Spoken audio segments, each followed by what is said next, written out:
Namaste and welcome to Evenings with Sraddhalu. Namaste, Sraddhalu. Namaste, Narad. From the record of yoga, Sraddhalu will speak on direct and divine knowledge. Thank you. In the section of the record of yoga that we have been studying, the third Chatushtaya, we saw consists of 4 things. Jnanam, which is the divine knowledge. Trikala Drishti, the vision of the 3 times. Ashtasiddhi, which is the 8 siddhis, which also we looked at in some detail. And Samadhi, as the state of deep immersion in which we have access to all ranges of consciousness without limits. So these being the 4 facets of this third aspect of the integral yoga, we have covered the last 3, and we come to the first. In fact, the first should be, in priority, the first. But because it is something so comprehensive, so complete, but also in many ways so much beyond the range of human experience, we found it helpful to first get an exploration of the things which are accessible to us, the 8 siddhis, then the whole idea of samadhi. From there, Trikala Drishti, already you saw, going beyond the superficial appearance of what the vision of time is. If we enter the supramental time sense, it takes us into a domain which is so beautiful and yet so beyond our reach in direct experience. Presently, let's put it that way. It's important to put these qualifiers. So we come now to the Jnanam, which is the supramental consciousness, of which all these things become inevitable outcomes. In the practice of the integral yoga, this whole Chatushtaya is of the supermind, Vijnana, but it is not as if you're supposed to enter the supermind immediately and directly. The movement towards the supermind is what this describes. But you begin the movement where you are. From this, there is an intermediate poise, which Sri Aurobindo refers to as the intuitive mind, and perhaps further intermediate gradations. And through the intuitive mind, one begins to enter the supermind, and even there are further gradations. In particular, and I hope to cover this over 2 or 3 sessions, in particular, he describes how the current working of our human intelligence is like a reflected and a reduced representative of the supramental consciousness. So from this intelligence, we would as if open to a greater working, which would be of the intuitive intelligence. And that's not yet the supermind. It's a ray of the supermind, so to say, from which we would open to the supermind intelligence. And when we have that, we will discover that itself has a higher grade of functioning, which is its more true intelligence. And so that becomes an intermediate point, which leads us to that higher and truer form of the intelligence of supermind, which itself is a kind of a narrowed focus of the full free working of supermind, which is the fullness of it.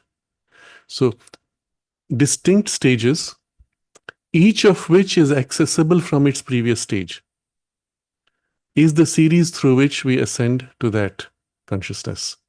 The whole thing is made very much accessible, tangible, experiential, and practicable so that we can reach it. Let's first understand what it's all about, and then we will go through each of these steps and see how it can be realized.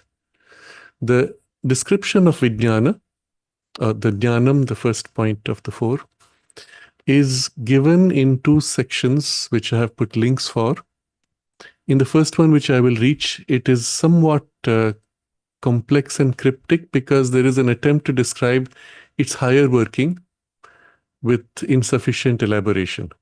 So all the right words are there, but without a background, you can get a bit confused. The second description, of which we will read, is much more practically oriented. And then from there, we will go to the full elaboration of this, which is in the synthesis of yoga. There is absolutely no difference between what is in the record of yoga and the synthesis of yoga, except that in the synthesis of yoga, the whole thing has been fully developed, elaborated in all fine detail and minuteness of nuance and variation and stages of practical ascent and experience. That's the only difference. Conceptually, there is no fundamental difference. So I'm insisting on this point because there are those who want to speculate and thereby confuse Sri Aurobindo's teaching by saying there are differences, and they want to as if distort and exaggerate an idea of a difference for purpose of mischief. That's a theme we might touch upon later. But so we come to Vijnana, and Vijnanam, which is consisting of these four: Jnanam, Trikal Drishti, 8 Siddhis, and Samadhi. So what is Jnanam? What is this supermind, knowledge, consciousness? By Jnana is meant that power of direct and divine knowledge which works independently of the intellect and senses, or uses them only as subordinate assistants. So here's a very simple first explanation. Power of direct and divine knowledge. This power is not dependent on your intellect. It works completely independently. This is important to know. Why? If it was dependent on the intellect, the two would be somehow inextricably bound. When it works independently, that power can actually be working in us subliminally or superconsciously, and we wouldn't even know it. In fact, as we will see, that is always present, and our intellect is indirectly drawing upon it all the time to function. So if there is any dependence, it is that the intellect needs that as a subliminal influence in order to be able to do what it does. But this power of direct and divine knowledge is not dependent on the intellect. Our starting error would be to think that our intellect is all or is the beginning of all, without which nothing could be known. Whenever we speak of knowledge, we always think in terms of intellect knowing, or any knowledge through intellect. By habit, therefore, when something of a higher knowledge comes into us, like an intuition, as it begins to form in us, the intellect quickly jumps to catch, because I must understand. So in the act of trying to catch and understand, we have stopped it, but also reduced or distorted it. So be conscious that there is something greater, which has a far greater knowing. It is entirely independent of the intellect in its working. And if you really want to get that, as a first step, you might need to actually quiet the intellect. This is one of the reasons why sometimes, not always, you will see people who are not very intellectually developed, sages and saints, I mean, not ordinary people, being able to access or express deep spiritual knowledge, philosophy, and even with great clarity and precision of logic and intelligence. And yet on the surface, you do not see a formal development of the intellect. Of course, one of the greatest such examples is Ramakrishna Paramahansa, to whom the greatest scholars would go to ask technical philosophical questions, and he would give very simple, direct, obvious responses that in their simplicity would reveal more clearly and directly than any mental gymnastics. And this is possible because there is this working of the higher consciousness directly, bypassing the intellect. Of course, for our purpose, we want the intellect to develop. In fact, that's the goal in evolution itself. And through the intellect to open to this higher consciousness, so that it may use a developed, rich, complex, capable intellect as a power of articulation and expression, etc. So the intellect, we have to think our intelligence as something to be trained and perfected to be an effective instrument for a greater power of knowing. The intellect is not meant to be an instrument of knowledge. It's meant to be an instrument for expression of a knowledge. And the true instrument of knowledge is above. And that's what we are looking at now. But unfortunately, because we do not have access to that yet in our evolution, we have to use the intellect also for gaining knowledge, for which it's not designed, it's not meant to be. And the result is our capacity to gain knowledge is flawed significantly, and we will see reasons why. Nevertheless, whatever little we do know, and partially wrongly sometimes we do know, we are able to argue out and explain with great detail if the intellect is well developed in order to justify it. So, by jnana is meant the power of direct and divine knowledge, which works independently of the intellect and senses. So when it wants to know, it doesn't even need the senses. You want to know something about the sun.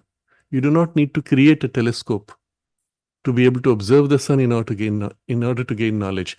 It can directly engage with, seize upon, become one with the sun and know everything it needs to.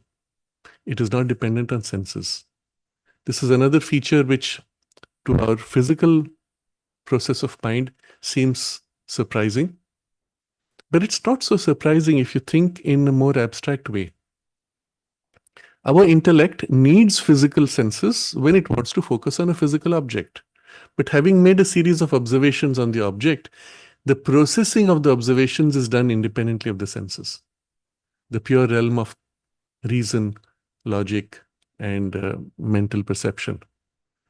So if you replace the physical senses by a direct contact in the mind's consciousness with the thing itself, you can see why physical sensory contact is not so important. And this can be done even in a state of normal remote viewing, as done in the militaries, without any special higher grade of consciousness or intuitive development. So this part is not surprising that a higher kind of knowledge would not be dependent on the senses, but it's independent of intellect also. Or it uses them only as subordinate assistants. As an assistant, what do you do to an assistant? What you can already do, you delegate for some specific reason, and the assistant does. So as an assistant, it gives you an assistance. You reach out, oh yeah, this you want to know more about, you dwell on it. And with your sight, you gaze and touch. With your consciousness, you seize and know. So you may use these, even the intellect, for that purpose, both to know as well as to express, but as a subordinate assistant. It, jnana, it perceives the things that are hidden from the ordinary man, helps us to seize seeing the world in the terms of our sense experience, and enables us to become sensitive to the great unseen forces, powers, impulses, and tendencies which stand behind our material life and determine and govern it. So our material life, we tend to know and appreciate only in terms of what materially we can see and observe. The reality is that behind are great unseen forces, powers, impulses, tendencies. They not only govern, they determine everything that happens in the material world. But this consciousness of jnana is able to see and know all that. And it enables us to become sensitive to all this, frees us from the dependence on the sense experience. How far does this go? To jnana, the whole machinery of the world reveals itself in its hidden principles. So what's the world made of? What is the machinery of the world? If you went behind the scenes, there is the story of Wizard of Oz, this great and powerful Oz who is able to say things, command things magically, etc. And what's behind this fantasy figure? And as you know in the story, there's a man hidden with a microphone and an amplifier. That's the secret behind. It's a little thing and the whole front is a deception. In a reverse sense, this is true of the world. The front is a deception in a way because it conceals. But what is behind is in the reverse. It is massive. If you could say 1,000,000 times more powerful, complex, detailed, deep, full, 1,000,000 would be too small. In fact, in practice, it is an infinity. All finite appearance conceals infinity behind. What does that even mean to our mental consciousness is beyond reach. But whatever you can glimpse of it, there's an infinity behind. And in that infinity, you see the machinery.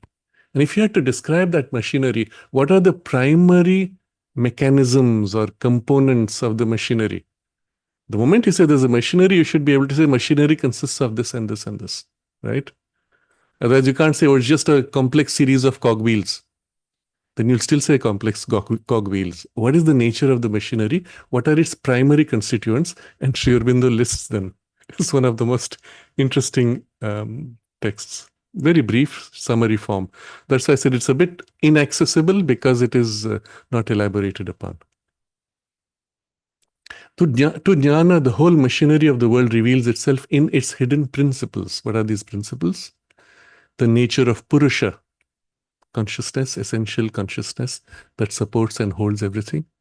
The workings of Prakriti, the formative power, energy of nature, which expresses, articulates, organizes what consciousness sees or directs. The principles of our being. He doesn't elaborate what those are. God's purpose in his world workings. So even if you have all this machinery, well, what is it meant for? What is it made for? Or what's the intention which works through it? And that you're able to see God's purpose in his world workings. This is how you appreciate Sri Aurobindo when he describes in his sweep of the historical process of human development in the ideal of human unity or the human cycle. Every now and then he will tell you things like, behind this, nature's intention was such and such. How does he know that? How does he see that? Because that is obvious, evident in the consciousness of jnana. What is intended? What's the attempt being made by this gigantic, massive, infinite consciousness? And nature, capital N in this case, obviously, is the power of God working. So the intent behind. And then, so that was God's purpose in his workings. The harmony of his gunas, his qualities. And then with a dash, Brahman, Ishvara, Atman. Brahman is the totality of oneness. Ishvara is the lordship of the divine personality. Atman is the aspect of self where you are subjectively perceived. So there are three poises, one could say, of the divine consciousness.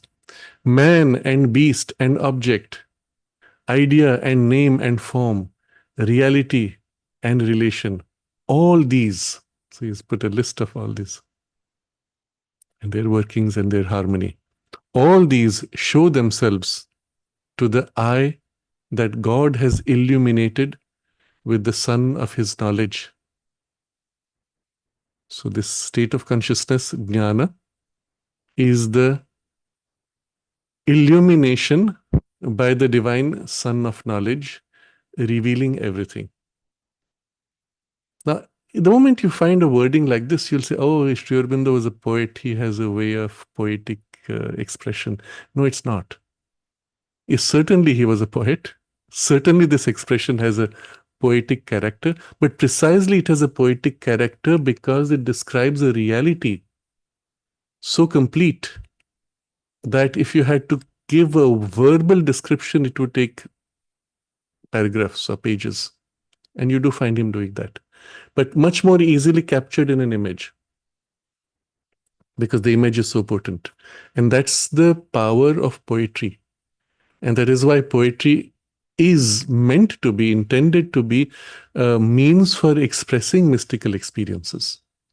Any lesser use of it is at best entertainment. It's not its true purpose. So all these show themselves to the eye, your consciousness perceiving, that God, the one, the divine whole, has illuminated with the sun of his knowledge. So this whole sun and knowledge is a reality of the nature of the supramental consciousness. It is substantially, and the experiences like the sun, substantially, fully luminous, a light, dense substance, which knows everything of itself and all that is, because all is within it. And this is like the sun, intensity, and even substantially. And the light of it, the intensity of it reveals everything entirely, fully, nothing is hidden, no shadow. And obviously the image then, vocabulary for us would be to describe it as a sun, sun of knowledge. On the material plane, the sun dawning lights up. So we can say, yes, it's a metaphor. No, yes, could be a metaphor on this in a superficial way, but from a Vedic and a spiritual perspective, in fact, the sun and the luminosity of the sun lighting up the landscape of the earth, etc., is a physical representation symbolically of the reality of those worlds. So yes, it is a metaphor, but metaphor is a limited way of seeing. It is the representation of a higher truth in material circumstance. And as a result, and this is the beauty of the Vedic vision, it sees continuity from that world to this world, and the sun itself is symbolizing, representing that thing. And as a representative and as a symbol, it carries something of that, of course, in a lesser material substance. Nevertheless, you feel the spiritual character of what is behind the physical sun. And so this is the reason why in all the ancient traditions, or to all mystical experience, the sun is not merely just a ball of gas which has nuclear processes that give off light. There's a consciousness behind, and the consciousness is something of a truth consciousness. So you see, in a text like this, if you just read it rapidly, a lot of big words, and it becomes opaque. You're not too sure what he's saying. He has a long list of things. All this is revealed to you. The whole machinery of the world is revealed. Great. But if you go a little bit deeper, you see why he has used all these terms, what is behind it. And all of this you appreciate when we read his more detailed elaborations of these realities. So we will continue with the text. So this jnana, direct and divine knowledge, is of three kinds.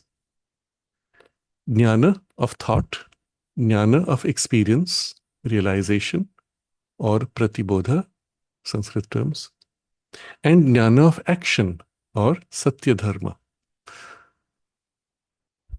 Thought, experience, action. Three kinds. We skip the Sanskrit terms for those who may not be comfortable with them. But when you dwell on the Sanskrit terms, there is a kind of a further elaboration, which is why Sri Aurobindo leaves those terms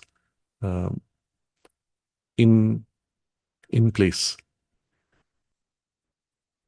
Knowledge, jnana of action, or satya dharma. If you just play with that and the etymology, satya as the truth, dharma as the containing, upholding, truth held, contained, expressed in action. And so you have a very distinct sense and more complete than the English word would convey. So that's why the Sanskrit term there. So, and the jnana of thought itself, of these three, thought, experience, and action. Now we look at the jnana of thought itself has three powers. Then we'll come to the other two things. So jnana of thought consists of three powers: drishti, that is revelation or swayam prakasha; shruti, inspiration; and third, smriti, which itself consists of intuition and viveka, discrimination. So you see a pretty complex structure. You have three kinds of jnana. Of the first of them, there are three powers. Of the third of them, there are two facets. If you look at it like that as a structure, you might get a bit confused, but if you stay in the nature of the experience, you'll find it's very simple and quite obvious. I will use the Sanskrit terms a few times and then begin to skip them more and more when the relevance is no more necessary. But I will elaborate on them so you can appreciate what he's conveying by using the term.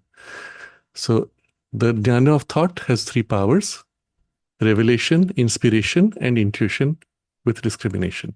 That's really the three terms in English. The first one, revelation, he has used Sanskrit word drishti. Drishti means sight.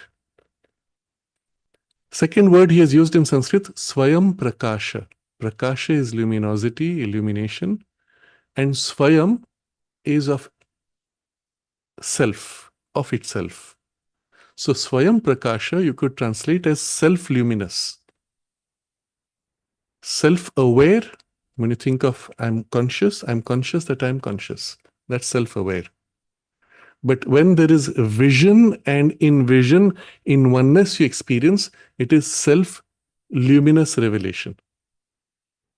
You are revealing yourself to your own luminosity. The luminosity reveals its own character fully. So you feel the sense of what this means, that in this consciousness, in this working of the vision, everything is known, including its own working. Contrast this with the nature of the human mind. When your mind knows something, you don't know how you know it. You don't know how your mind is capable of knowing, how it contains or stores the knowledge. To understand your mind's working, you can only partially observe, but beyond a point, you cannot know what it's doing. You don't even know how you're able to observe yourself. What is this unusual character? So what you do is you watch other people's minds working and then make some general statements to understand yourself. This is one of the inherent limitations of mind, because it cannot know itself and it cannot know how it knows the other. It will never know the other because the other is separate from it. Whereas this drishti is a revelation which is self-aware, luminous to itself, revealing itself. And what it knows is itself. So in the knowledge, there is an identity with the thing, and it is aware of itself in its own way, luminously, fully. That's the sense of the drishti here. So it's a vision seeing, it's not a thought process seeing. But that seeing is self-illumining. This is the first power. So this is called revelation. You see, the Sanskrit word, the English word revelation does not convey any of this. That's why the Sanskrit word is useful. If you see revelation, the statue was covered up and then they removed the covering and it was revealed that whatever. Revelation is more simply limited in the English language to the sense of something covered and then revealed. The secret which was hidden was revealed. But the sense of Swayam Prakasha, explaining this changes everything. And it's a more true way of describing the way the true power of revelation works. So you'll find often Sri Aurobindo will use capital R in the revelation to distinguish it from the common use of that term. Or he builds the context, explains it, and then freely uses the term without capitalization. So this is the first power of the jnana of thought. The next is shruti, inspiration. Again, inspiration in the English word, even if you go back to its Latin root etymology, does not convey the same thing. So respire, inspire, inspire, the breathing, drawing in or flowing in is the best you can get with inspiration. But shruti in the common use of the Sanskrit word is a listening, hearing. So you have more appropriately the description of this as something that is heard in its reception, but has the character of a vibrational quality in the hearing, which reveals, particularly it has the characteristics of rhythms, formulation in word, sound, as an inspiration of poetry and so on. It is more distinct in the way a flow gives form to what comes through. So that is inspiration, shruti. And the third is intuition, for which the Sanskrit word he uses is smriti. Smriti in the Sanskrit common use is remembrance. And I don't know the etymology, I cannot say more about it, but it consists of two sub-powers.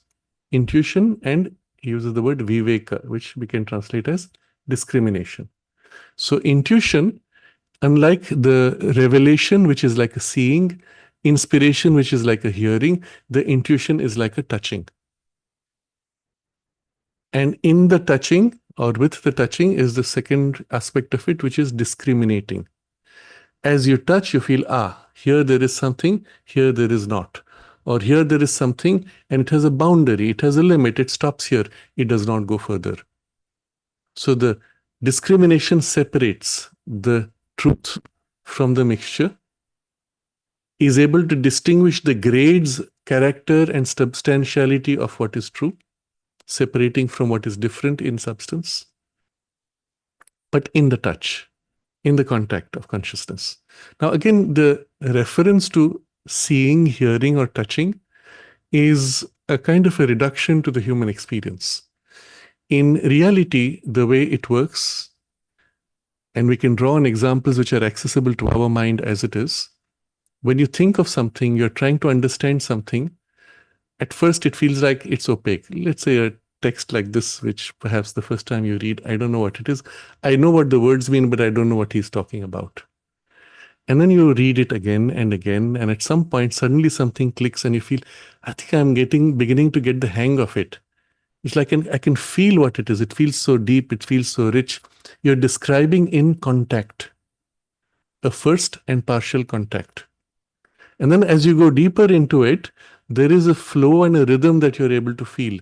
Oh, there's a development from this angle to that angle of perspective, of thought, of ideas, and you're feeling a certain flow of things. As you continue to dwell on it further, as if the whole thing, when it is completely held in your consciousness, oh, now I can see, I can know, it's revealed. The whole thing is revealed. You see the stages, and it's in consciousness terms, not in human sensory terms. Touching, feeling, holding, as if in your consciousness, even if it's in the mind, and then feeling the flow and unfoldment and the rhythm of it, and then going further into the full revelation of it, where it's now, yes, now I see it all. I have understood. I have encompassed, embraced, held in myself, become one with it. So in the way the intuitive knowledge works, there is always this full identification, but the degrees of identification make for this. And the vocabulary of touch, sight, and touch, hearing, and sight is a representation in the biological working of the truth of the way the intuitive knowledge works. So I don't know if I can, it makes sense to elaborate on this. Think of it this way. When you touch,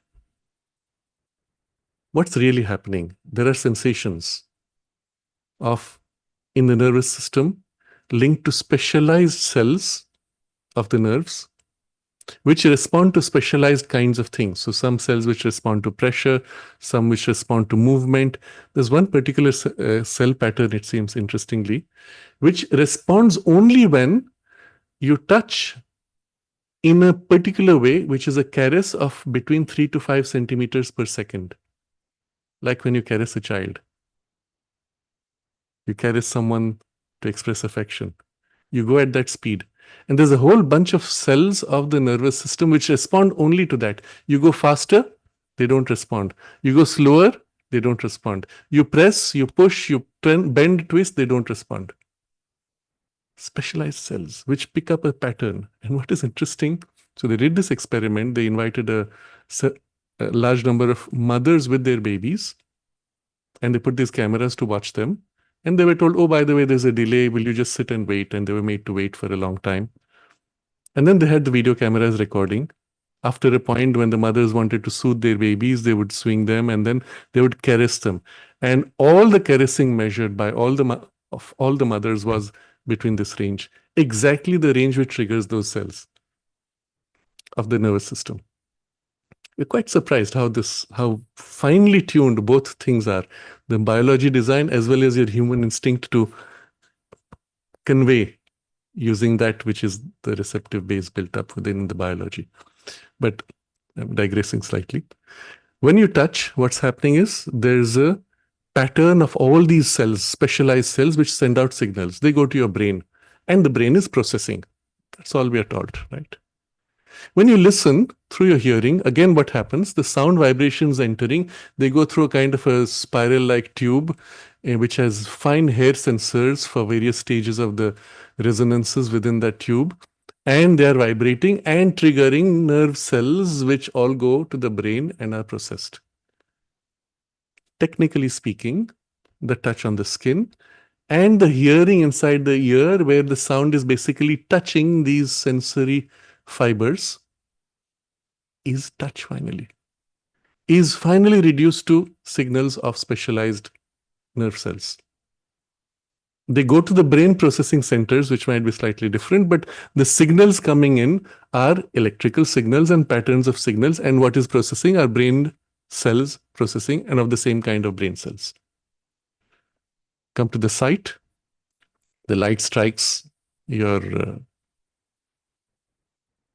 surface of the skin inside the eyeball, and the skin sends off specific, the cells, specialized cells send off specific electrical signals. They go again as electrical signals, slightly different patterns, again to a group of cells specialized for this, but they're same kinds of cells. So what makes for the experience of sight, which is so different from hearing, which is so different from touch? Because finally, they are all electrical signals coming into your brain, isn't it? What makes for this so different experience? Because sight is not as if you're touching light. It's not as if you're hearing light. When you listen, it's not as if you're seeing the sound, isn't it? Or if you touch, you don't hear sound or vision. They're different functions altogether in the way knowledge is acquired. Where is this distinction taking place? Not in the biology, not in the brain, it is taking place in the mind. The mind which is drawing from through the brain this pattern and then converting into the mind experience of sight, hearing, and touch.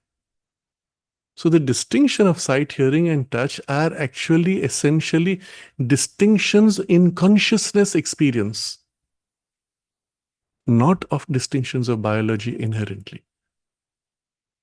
So there are people in whom this connection gets mixed up, and they have literally this experience that they see sound, they hear colors, and they touch. Touch triggers sight, sight triggers touch sensations. To some extent, all of us have this. There is a kind of a blending of these senses, which takes place because the mind is the same into which they go. So you look at a cloud and you stare at it and you say, oh, it feels so soft, isn't it? You look at an object at a distance, not necessarily that you're able to touch, but you're able to feel. Does it feel heavy, light? Of course, these can be imitated. To create an image of heaviness, you create dark colors. To create an image of lightness, you put fine colors, light colors. So there is a way you can hack this. But nevertheless, if you observe carefully anything, it gives you not just a visual sense, but a tangibility in the perception. And even sometimes an audio sound-like feel of it. Some are fit by association, some in the nature of the perception, in the touch. Even when you speak of somebody, oh, this person is such a light, airy feel. That person has such a heavy, dark atmosphere. You're perceiving things and then interpreting through the vocabulary of these three senses, which are really three modes of the mind's perception in knowledge. So we're coming to a deep truth that the drishti, shriti, and smriti, the three operations of revelation, inspiration, intuition, are really operations of consciousness, and your physical sensory working is a representation of that distinction here. That's why you have sight, hearing, and touch as different experiences. What is the difference in the grade of consciousness? As we discussed already, the degree first of touch, and then catching the sense of flow and rhythm, and then fully revealing and in the vision. So he gives you in the sequence, in the reverse sequence, revelation as the full power, inspiration as the flowing character, the way it unfolds what it knows, what it is, and then the intuitional as the contact, touch, through which you feel the thing itself. With intuition, in Smriti is a secondary facet complementing it, viveka, which would translate as discrimination, separating distinctions. So the moment you know something, you feel something, you touch something, you make out what it is, how far it goes, where it does not, or where it changes. So you take a piece of paper, you slide your finger over it. Oh, now it's more rough. Now it's smooth. But in the contact of intuition, you feel the rough and the smooth directly, and you distinguish from one from the other. So this discriminating faculty, more than anything else, distinguishes what is true and what is mixed or untrue. But even in what is true, it distinguishes characteristics and qualities and distinctions. So again, the power of the intelligence in us to, when your intelligence works, it has two faculties, analytic and synthetic. So synthesis, it takes and joins. Analysis, it splits and divides into finer components. And in the Smriti, these two facets are the root of these two functionings. So in the intuition, you touch and you hold the whole thing, you feel the whole. That's the root of the synthetic working of the intellect. And the viveka, the discrimination which distinguishes even in what you hold, is the root of the analytic faculty. So you see how your inferior sensory mind operations are all reflections of something which is held in a higher grade of consciousness. And over there has a natural characteristic value, facet of working, let's say, of that consciousness. So this is as far as the Sanskrit terms. So jnana of thought has these three powers. Then you have jnana of experience and jnana of action. Now he'll elaborate on each of these things, including the sub faculties of the jnana of thought, drishti, shruti, and smriti. We'll read each of these rapidly. And I expect to have a couple of sessions more to then go in depth in the elaboration Sri Aurobindo gives. Those are absolutely mind-blowing. And when we go through those, you will be thrilled. That's all I'll say. So drishti, sight. Drishti is the faculty by which the ancient rishis saw the truth of Veda. The direct vision of the truth, without the need of observation of the object, reasoning, evidence, imagination, memory, or any other of the faculties of the intellect. You see, the intellect has all these faculties. You need to observe an object. You have the reasoning, you have the evidence, imagination, memory, and others, by which the intellect basically acquires knowledge. But without any of this, can you know something? And that's the direct vision of the truth. That's how the rishis saw the truth of Veda. What is truth of Veda? It's as if he's saying Veda exists and you see the truth of it. So there's a knowledge which is there and you're seeing that and then you're articulating. That's how the rishis did it. Drishti. That's why you will see in the translation in language, human language, often those who have this capacity, they are described as seers. Of course, seer, we generally understand in terms of they can see the future. But the true sense of seer, as it is in the Sanskrit term, Kavi is one who has the vision, who sees. The true sense of it is this, who sees knowledge, not just seeing future, which may be a secondary or tertiary aspect of the seeing of knowledge. Remember last time when we read on the Trikala Drishti, this same power and faculty of jnana, when it turns to specifics of events, that becomes Trikala Drishti.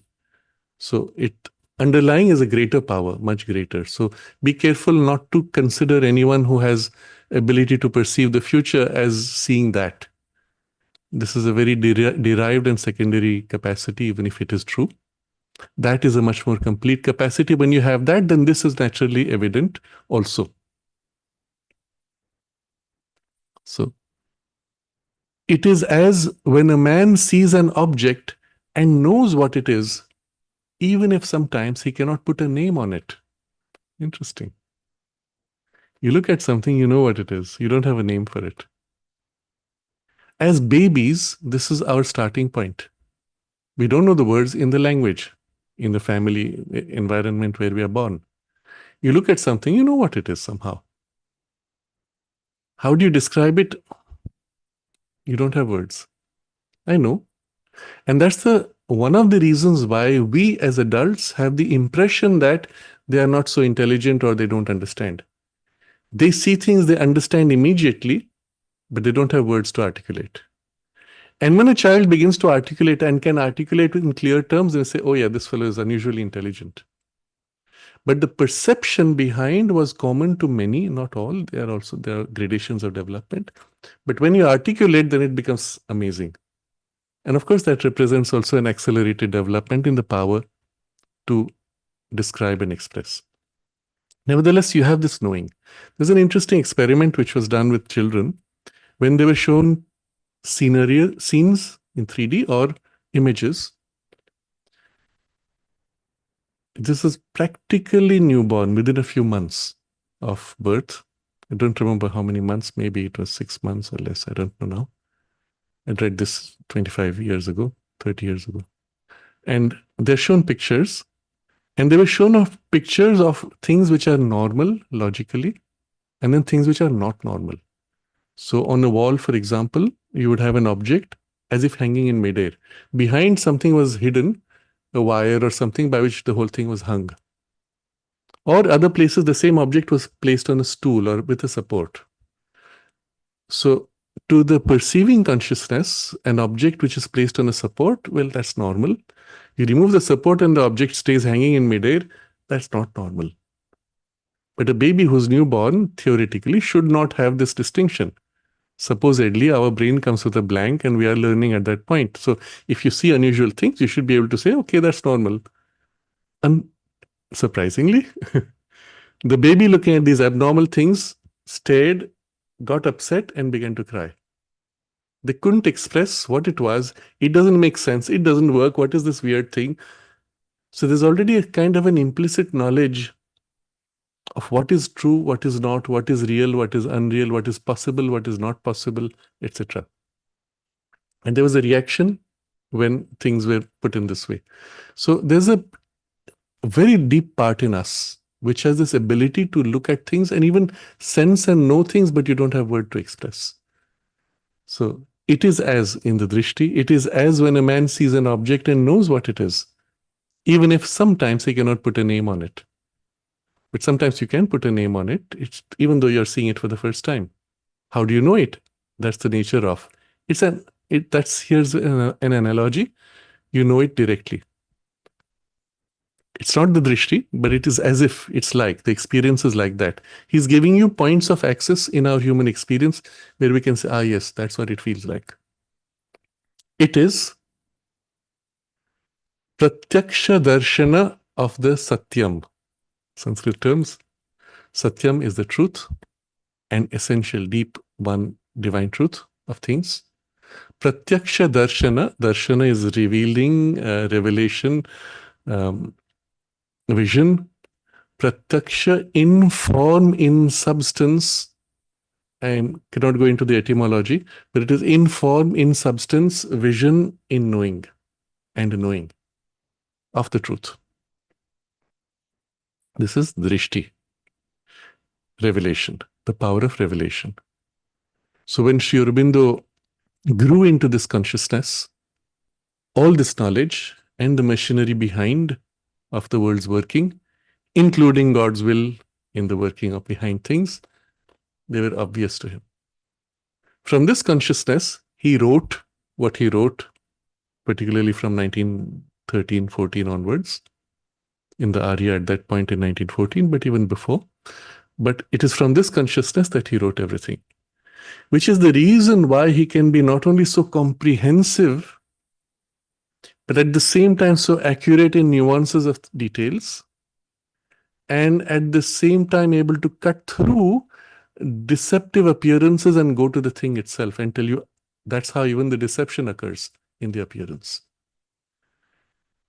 Because of this capacity, he could go straight to the root sounds and their etymology explaining and unfolding, and then the rest is how he will articulate and translate to help you to understand and put in logical structure.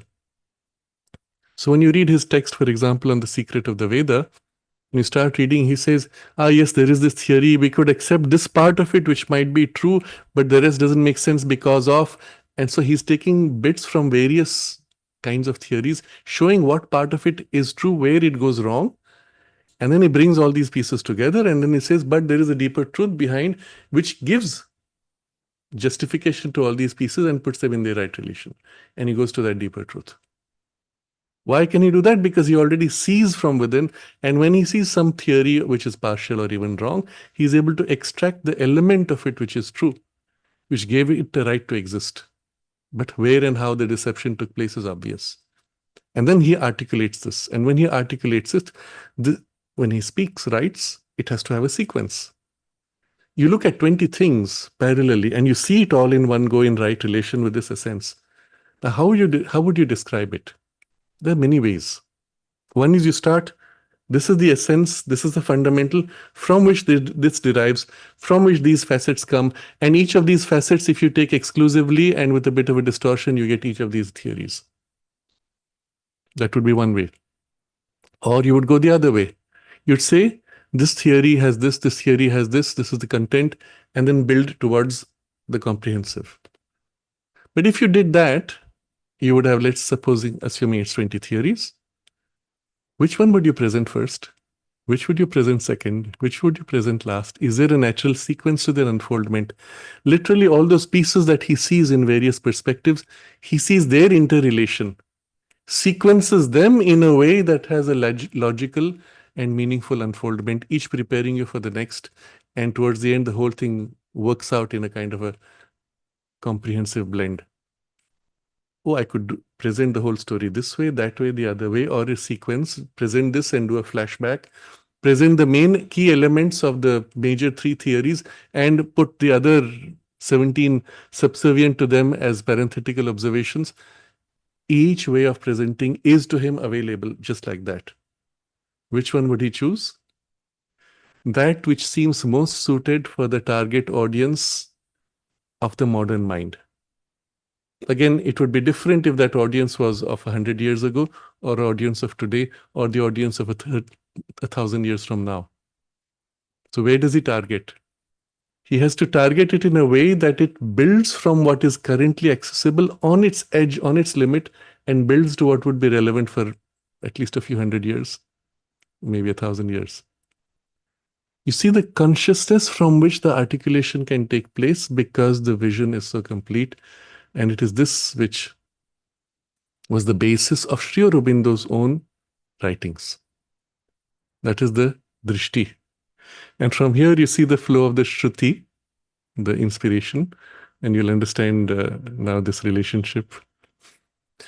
Shruti is the faculty by which we perceive, as in a flash, the truth hidden in a form of thought or in an object, presented to our knowledge, or in the word by which the thing is revealed.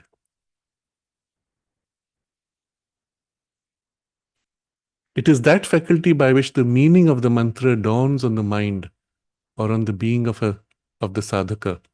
Although when he first heard it, he did not know its meaning, nor was it explained to him. So if you have ever had an experience of this kind, where something was given to you in the form of a potent mantra, maybe you were told a certain meaning of it. If you take, for example, Gayatri mantra, or Sri Aurobindo's Gayatri, or any of these mantras which has a potency behind, you're told, this word means this, that word means that. And in your mind, you construct the sense. But if you begin then to repeat and dwell in consciousness on it, much more than the repetition in speech, you dwell in consciousness of it as if it starts deepening until the experience behind begins to dawn on you and becomes more and more revealed. And then you say, that's what the mantra is trying to express or is expressing. So the knowledge goes as if through this.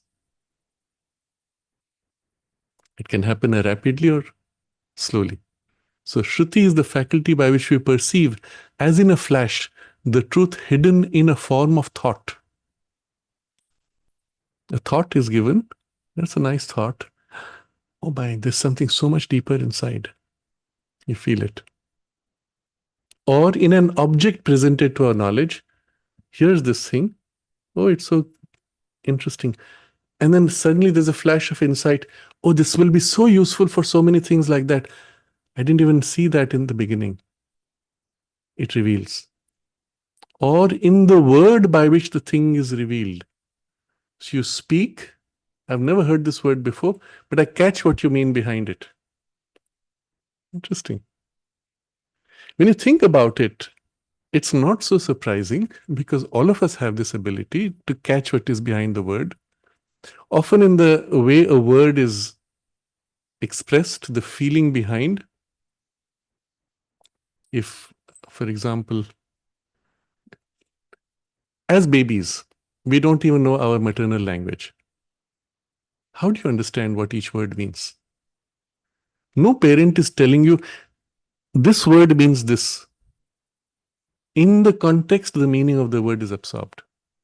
When you start speaking, again as a baby, you're using those very words, expressing those very terms in common alignment with the parents' use of those terms, without ever having been taught what those words mean. It's only later on when you start getting into new words, and this ability to sense what is behind from in the context has been disrupted because you have focused too much on word meaning and narrow superficial sense.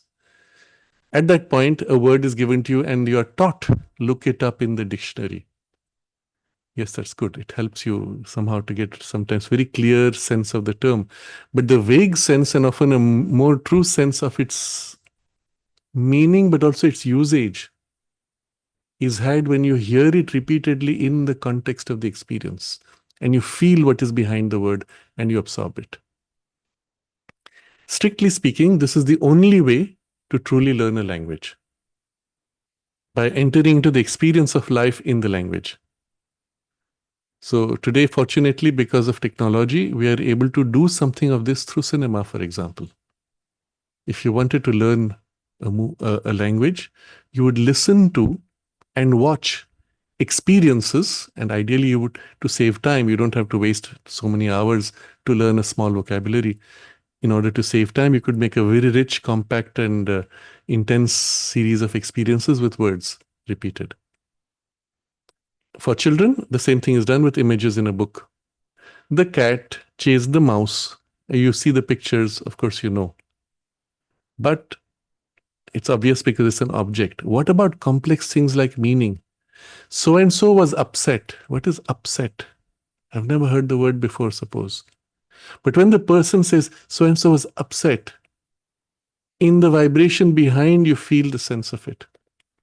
I remember as a very small child, when my mother would sometimes express a strong opinion regarding something, she was trying to teach us what to avoid and things which are not so nice, stay away from those.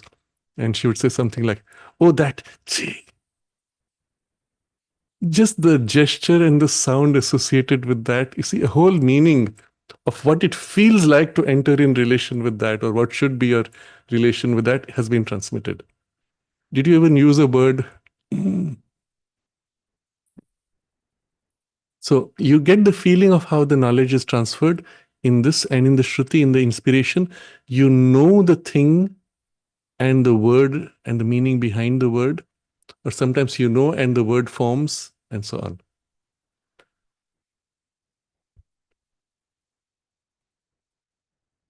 So he has given the example of mantra and the meaning of the mantra dawning through the words.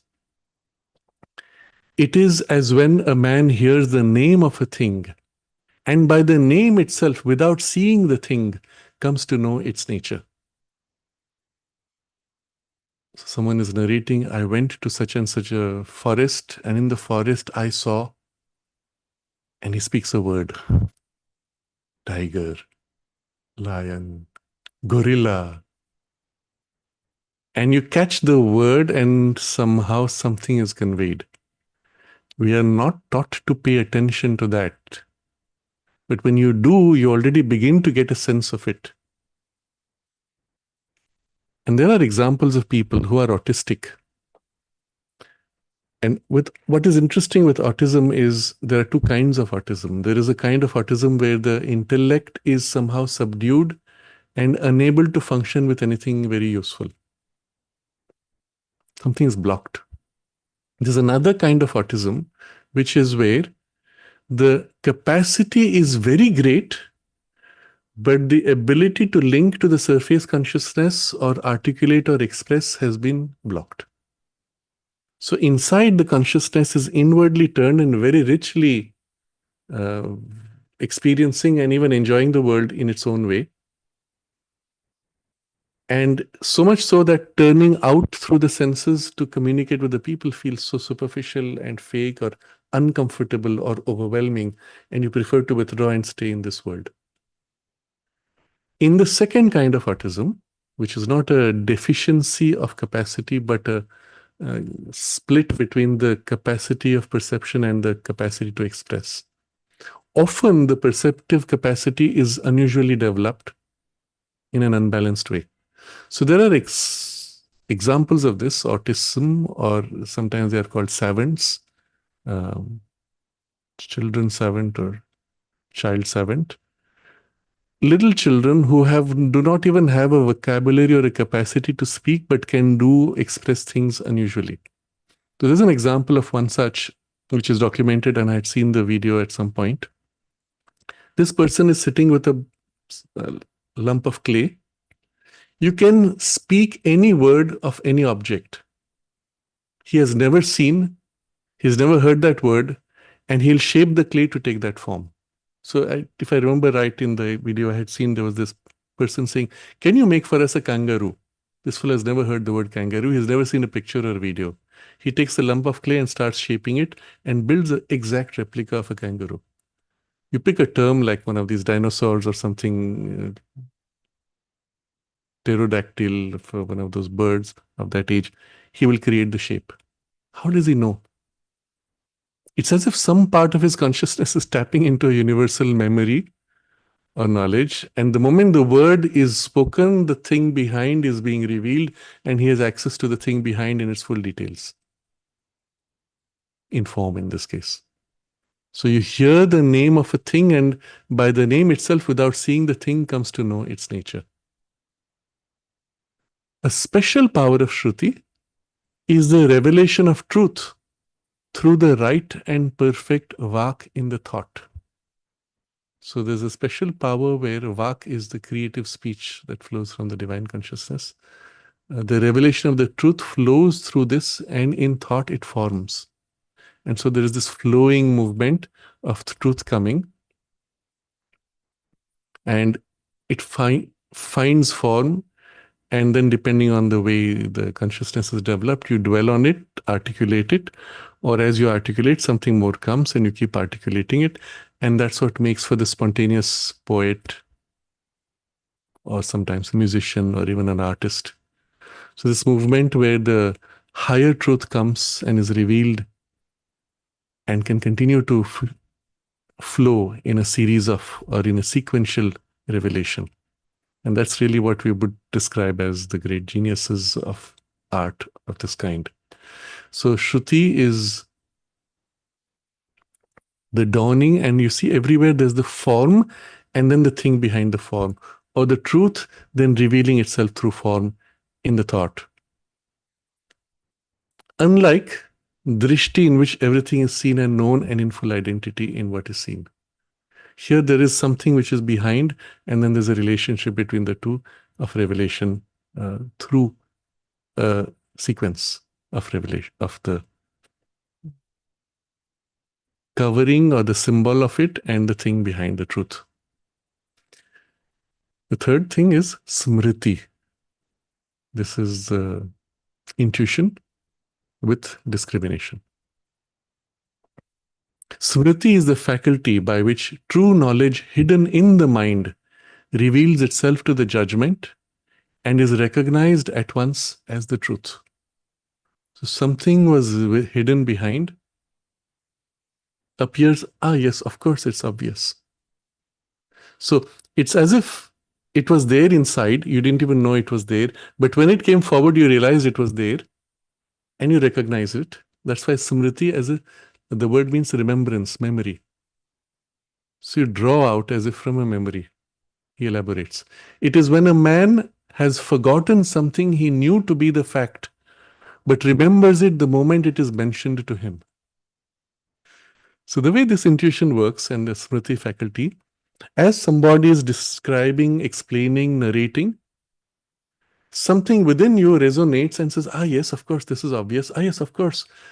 It's almost as if I had already known it, but when you said it, it became obvious to me. Till then, I had forgotten that I knew it. And then you said something and that didn't make sense. That's not true anymore. It doesn't correspond to something where I already knew it. That's not true. You know what you knew was different. It's not what you just said. So what is interesting in this is you see not only the knowledge which is there, but also the automatic complementing side, the discrimination, where this is not. So when a person has something of this and you narrate a story, you'll see the person responds, and then in the story you switch or shift into an exaggeration and the person suddenly senses it. And you see, okay, there's a shift in the reception or in the enthusiasm of that. But you know it. You know it when the person is telling you the truth. You know it when he's exaggerating. You know when he's lying because of this. So smriti, when you see in these terms used in the Indian context, particularly in the civilizational context, we have the drishti, which is the seeing, revelation, and the corresponding word in Sanskrit is darshana, vision. So when you have darshan, you go to Sri Aurobindo, Dimada, you had a darshan. It is this thing perceiving a great, grand, vast truth experience. It's the same word used, darshana, when there is a school of philosophy. I'm using modern Western terms, they are not correct. But what we call, for example, the philosophy of monism, the philosophy of dualism, the philosophy of qualified monism. I'm speaking the English words. But when you look at these schools, great schools of philosophy, from the modern English standpoint, which is completely wrong and reductionist, we call them schools of philosophy. But in India, they are called darshanas. And darshana is this revelation of a truth. The founder of the school had a vision of the truth and a revelation in that vision, and then he articulated it in terms rational or otherwise. Sometimes they were rational depending on the age. Sometimes they were in some form which were not purely rational, but experiential, transmitting the experience. As in the Veda, which was intuitively articulated according to that age, or at least according to the consciousness of the rishis. So we have this word darshanas, which are what modern times we call schools of philosophy. Unlike in the West, where school of philosophy represents only a group of people who followed a belief. And the belief might have a founder who articulated the belief. The founder may have come to the conclusion purely by logic or by some limited observation, not a vision of a great truth. Or he catches a principle he has caught by a partial vision and then builds around it an entire big structure. But the seed of it was a part of the darshana. The rest was constructed by his intellect. And you can feel that sometimes with a little bit of this intuitive feel. And the great ones are the ones who were able to see and articulate without distortion, without exaggeration, without adding their own constructions around it. So darshana, drishti, is in this revelation. In the Indian tradition, a darshana is highly respected. Even when one darshana conflicts with another, for example, monism and dualism, still within the wise, there is the recognition that the two are based on a valid experience and they represent standpoints in the larger reality. The second word, shruti, is also used for revealed texts and especially for inspired poetry. And the Vedas themselves are described as shruti. because they are articulated in word form, in rhythm form of great truths. And then the third term, smriti, is used for, again, modern understanding is limited. They will say historical information, what is remembered and transmitted in memory. Not quite. Maybe in the later use of the term, even such a use might have been there. But when in India they speak of the smritis of the past, like a Manu Smriti, they represent something of this, an intuitive perception of something felt, known, drawn out in this way. And if you dwell on that, you will often find the underlying truth behind, which was the basis for that articulation.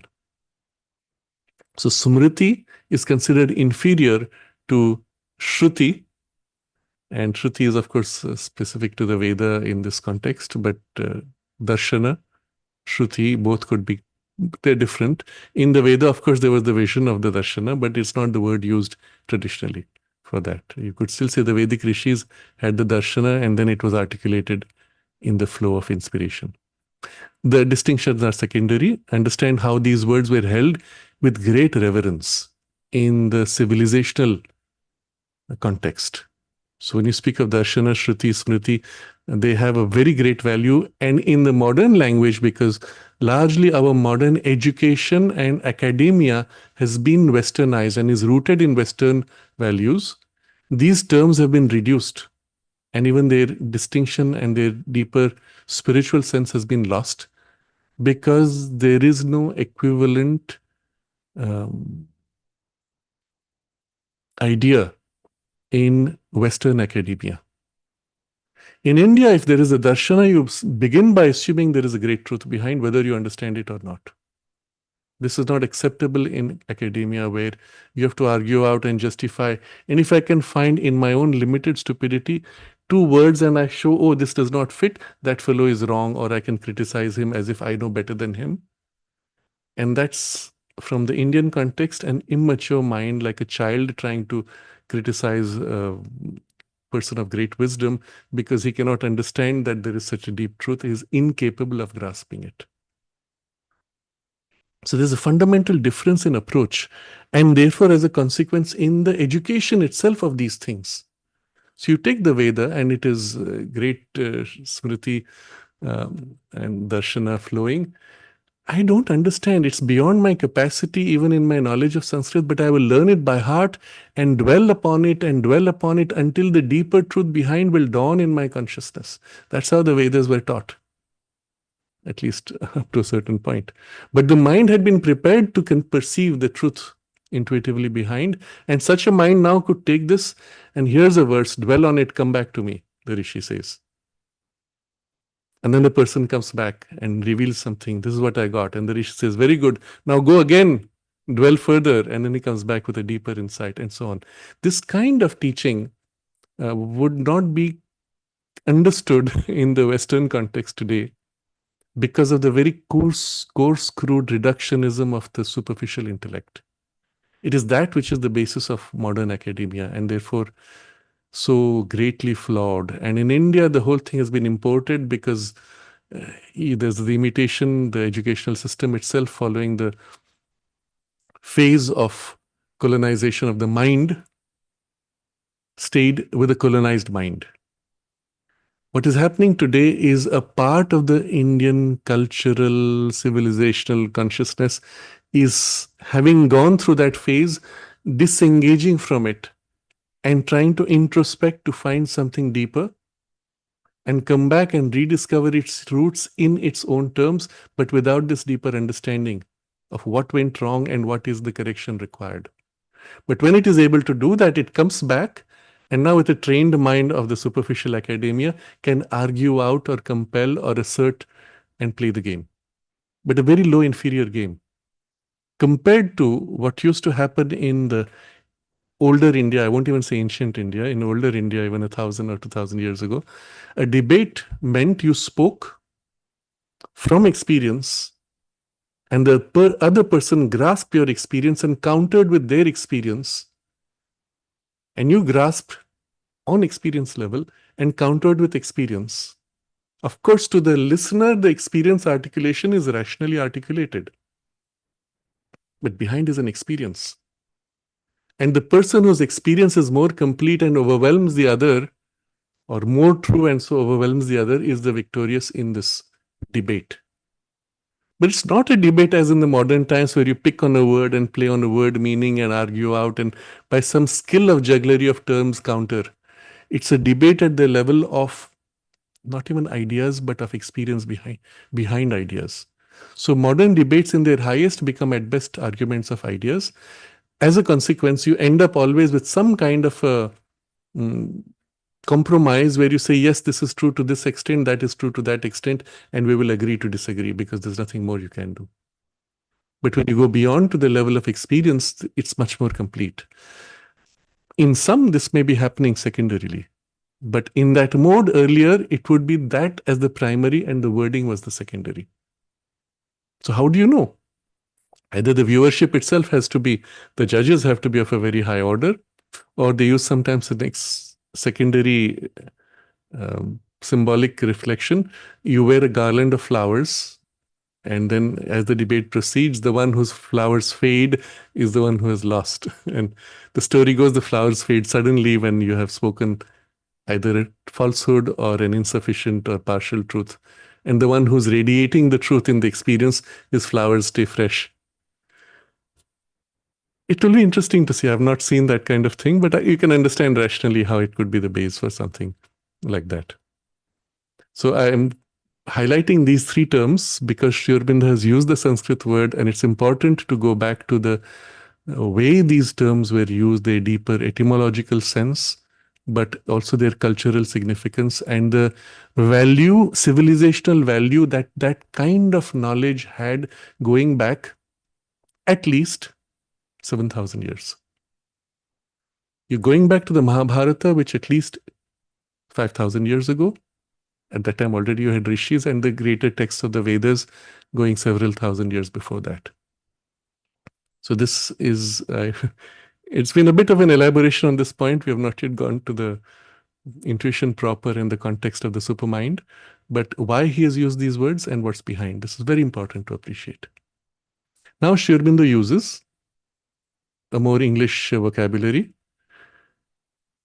deriving from these three things: intuition and viveka. This is the heading for the paragraph. Intuition is the power which distinguishes the truth and suggests at once the right reasons for its being the truth. Very interesting definition of intuition. Intuition is the power which distinguishes the truth. It separates, distinguish from what is not. So distinguishes the truth and suggests at once the right reasons for its being the truth. So the logical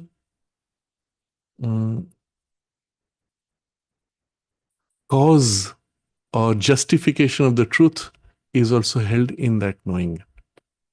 The reasons why this is true. Viveka, the power which makes at once the necessary limitations and distinctions and prevents intellectual error from creeping in on an imperfect truth, from being taken for the whole satyam, the whole truth. So if intuition is this, viveka is this power. It creates limitations. This much is true, the rest is not. Limitations and distinctions separate this part from that. This part is true, that is different or not true. Prevents intellectual error from creeping in. What happens is when you dwell on a truth, because the domain of mind and even knowledge is a continuum finally. When you dwell on it, there are things which are very close to it. And it's easy for them to kind of get associated and stuck with this. This is the reason why you will find religions develop unusual and sometimes ridiculous patterns of behavior. So in that religious practice, tradition, belief, etc., there is this core truth and then there are accretions, things stuck around, which at that point were naturally associated with it because of a certain cultural or historical context. And when that context changes, suddenly you see, what is this tail sticking out from behind this? Doesn't stick, doesn't fit. It needs to be cut out. So this separation prevents intellectual error from creeping in. When by association little things start popping in and trying to join, nah, this is not it. It creates, separates. Or an imperfect truth from being taken for the whole satyam, whole truth. So you've got something, yes, this is true, but it's not the full. The full has something more. This is a facet, an aspect, and it's limited to that. And the viveka, the discrimination, shows you this is it. This is not the whole thing. There's more. And then if you wait quietly, you feel the more is in this direction, and your attention turns, and poof, there's the intuition which says, this. And what is revealed is either completing or it's holding a larger context of which this is a part. But the viveka, the discrimination, prevented you from stopping short with a partial truth. For the whole satyam. He doesn't say for the whole truth. He's speaking of truth earlier and then suddenly he uses satyam. Why? He could have said for the whole truth. There's no whole truth. The truth which is whole is satyam. The moment you catch a truth, it is a partial. The moment you say whole, it has to be the totality, and that the word for that is satyam. It's a very fine nuance. Sri Aurobindo is not writing it to explain to you. He's writing it as formulation as a record of his own yoga and base or insight or the form that he's going to follow in the practice, or what was revealed to him by the master of the yoga. But the nuance and the precision, it's always interesting. Pause and think.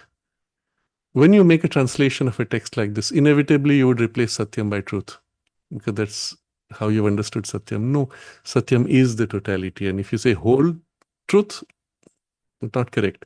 Whole Satyam is correct. But again, it's a question of context, but appreciate the nuance and the precision here. And the next paragraph is elaborating on this viveka, discrimination. The importance of viveka for the purposes of man's progress in his present stage is supreme. We are at a certain stage where this viveka is the single most important faculty, we might say, in our present evolutionary stage, where the knowledge is going through a crisis. At present, in the greatest men, the powers of vijnana, the spiritual, supramental consciousness knowledge, act not in their own power, place, and nature, but in the intellect, as helpers of the intellect and occasional guides. Now he's seeing the big picture. In the big picture, there is only the divine knowledge. And that divine knowledge is now operating in a substance of an inferior grade of the intellect. In our current evolution, we are in this grade. And that higher knowledge is working in this substance. Okay, so this is the thing you have to hold. At present, in the greatest men, not even in all humanity, in the greatest men, the powers of the vijnana act not in their own power, place, and nature, but in the intellect. What makes a human being great in knowledge is the operation of the higher knowledge in the intellect. That's all there is to it. It's not because you increased your intelligence. It's not because you read a lot. It's because you opened to that higher power.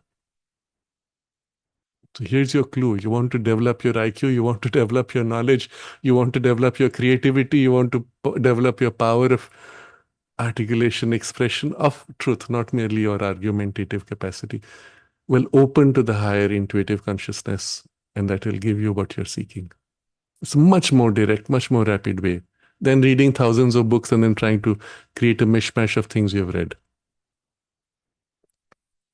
So, a lot of nuances. The Vijnana act, the powers of Vijnana act not in their own power, place, and nature. Their own power is in their working as they are in the supramental consciousness, in a consciousness of infinity. So when they operate in infinity, that's their own power. Their own place is in a grade of consciousness of infinity and luminosity. in their own nature is in a substance of luminosity and plasticity. They are operating in intellect, which is narrow, finite, a coarser, darker substance. And in the intellect, therefore, as helpers of the intellect and occasional guides, that is their role. So you're working, you're trying to think, you're creating, you're a writer, scientist, whatever it is, artist, and you're trying to do something, and you get a helper, flash, nudge, revelation, push behind the words, intuition, etc. Helpers of the intellect and occasional guides. I'm lost. I've been struggling on this. I'm lost. I don't even know where to go. I've failed in every one of the directions that I explored. And the fellow says, I give up. I think I need a break. I have worked too hard. My mind is tired. I need a break. So he goes for a holiday. And then as he's sitting and watching the waves of the ocean, plop, the whole thing comes. This is so obvious, so simple. He rushes back. You have the Archimedes in his bath. And as he plonks into the water, the thing flashes into him. Eureka! He jumps and runs. I found it. Or this person who found the benzene structure in chemistry. In a dream, it popped into his consciousness. Who decided to pop it into his consciousness? You could say on one side, he was struggling to know, and so he opened himself. Or in the state when he was most open, it was in the dream, because in his waking state, he was too busy with his own thinking process, which was stuck and bound in a limited and circular argument, not realizing circle was his key.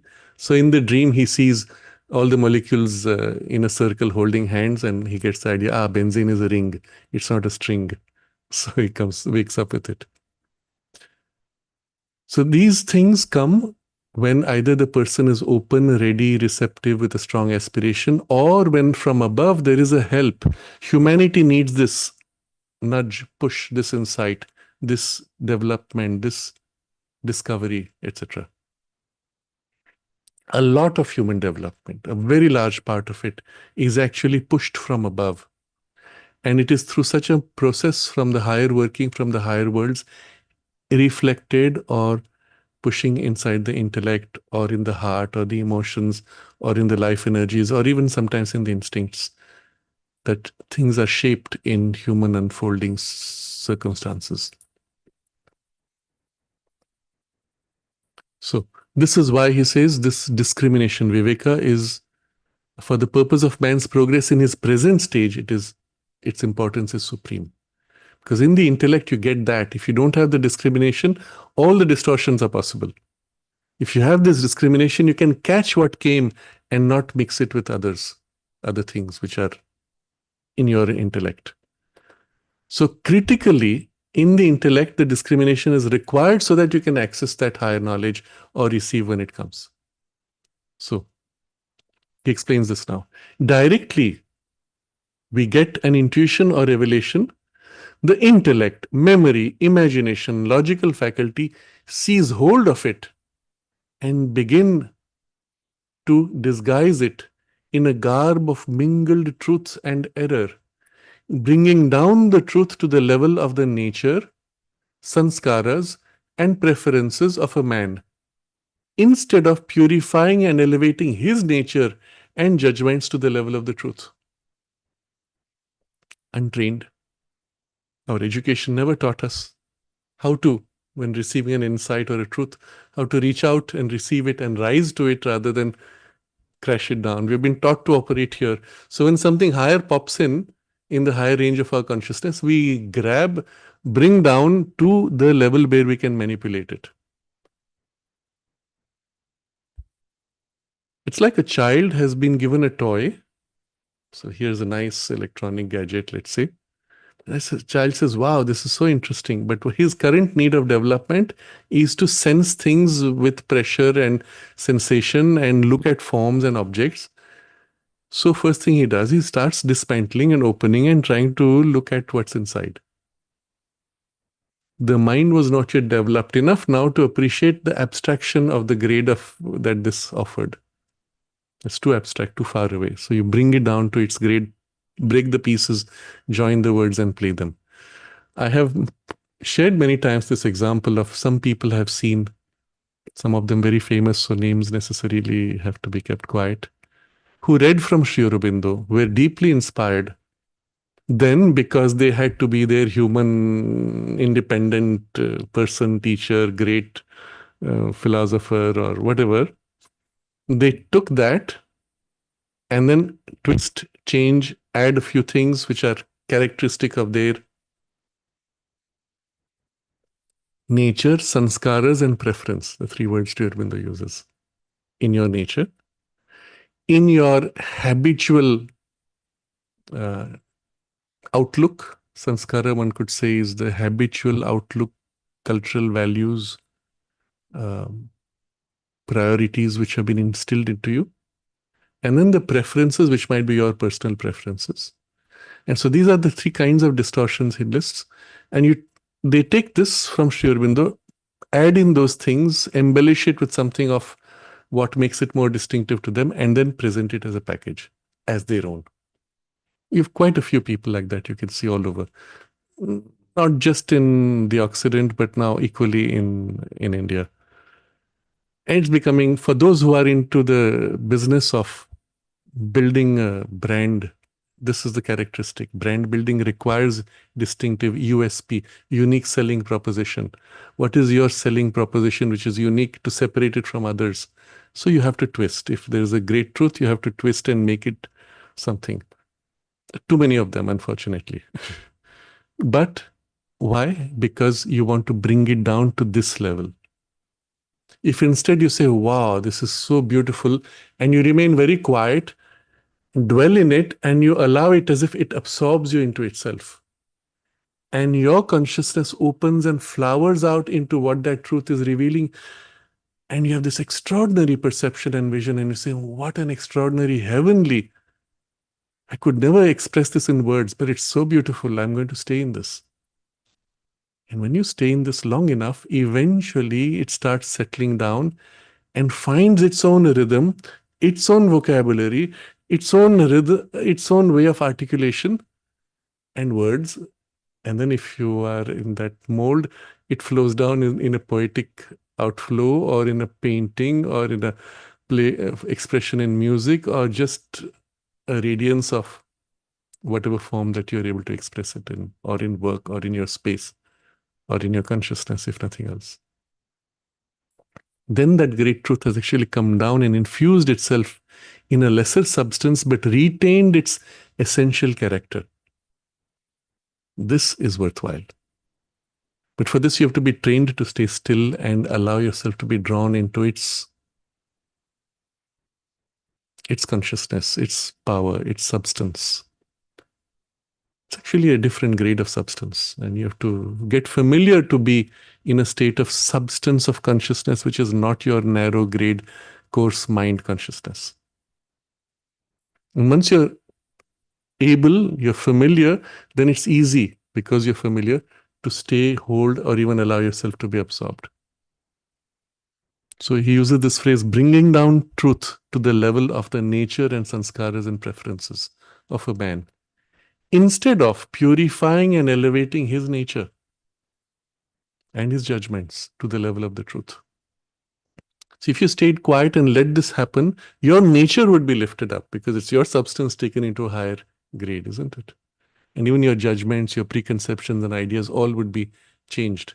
So you have an experience like that, you come back and say, my God, I had all these crazy limiting ideas, and now I have such a different, free, greater perspective. You are changed. Often though, in the first imprint, when it stays, it imprints on the lower, it does not stay too long, because your habitual nature comes back and pushes it out, expels it.